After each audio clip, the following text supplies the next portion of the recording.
এই মুহূর্তে মহাখালী আছেন রিপোর্টার ফারুক ভে রবিন। সরাসরি যাচ্ছি তার কাছে।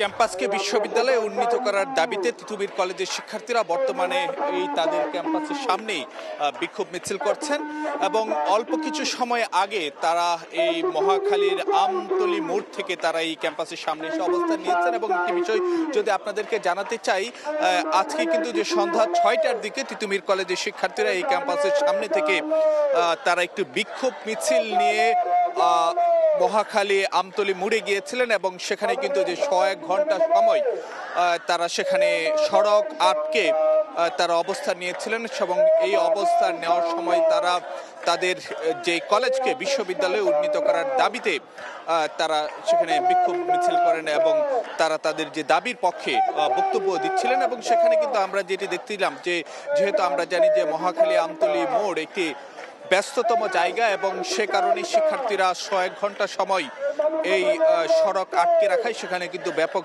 যানজটও কিন্তু তৈরি হয়।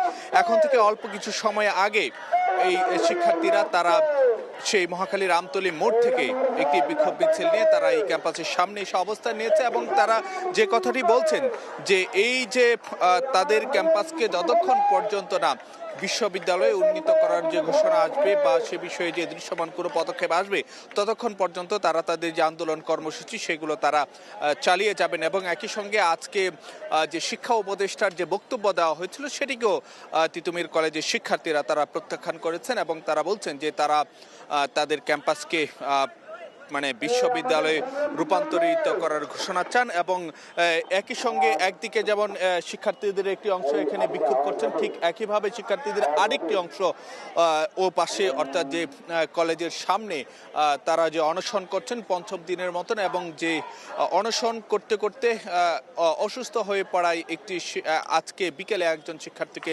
সোহরাওয়ার্দী মেডিকেল কলেজ হাসপাতালে পাঠানো হয়েছিল। সেই শিক্ষার্থীর নাম রানা আহমেদ, তাকে চিকিৎসার জন্য হাসপাতালে পাঠানো হয়। তো এই ছিল আমার কাছে এখনকার মতো তিতুমীর কলেজের শিক্ষার্থীদের আন্দোলন কর্মসূচির সবশেষ খবরাখবর। স্বতন্ত্র বিশ্ববিদ্যালয় প্রতিষ্ঠার দাবিতে তিতুমীর কলেজের শিক্ষার্থীদের আন্দোলনের সবশেষ নিয়ে আমরা সরাসরি ছিলাম সেখানে।